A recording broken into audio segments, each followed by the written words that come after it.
In the last video, I talked about the 5 things that we must have to as pillars of flourishing. One of them was identity. And identity is about who we believe that we are, who you believe that you are. And identity answers the question of who I am ultimately. And I think that faith, on one hand, our faith sort of shapes our sense of identity through, especially if you're a Christian, through the Imago Dei in you. Now, the Imago Dei is the idea of the image of God.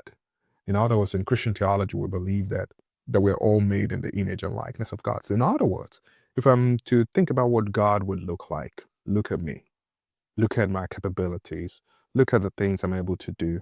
Those are indicators that I bear the image of God, that I'm not just breathing out of thin air and there was like a configuration of atoms that exploded and somehow I'm a manifestation of that. No, that ultimately, um, that I bear the image of God who created me in his likeness.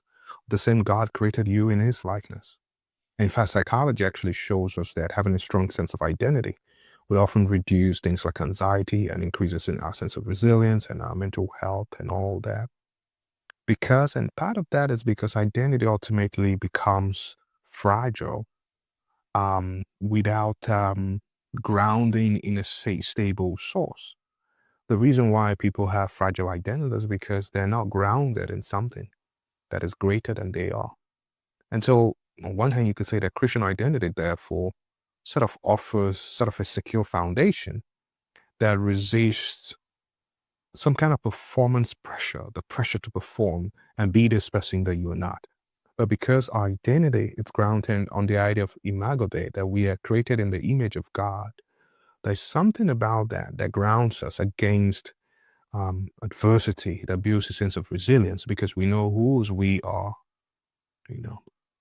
Anyway, I'll stop here and I'll talk to you next time. Bye.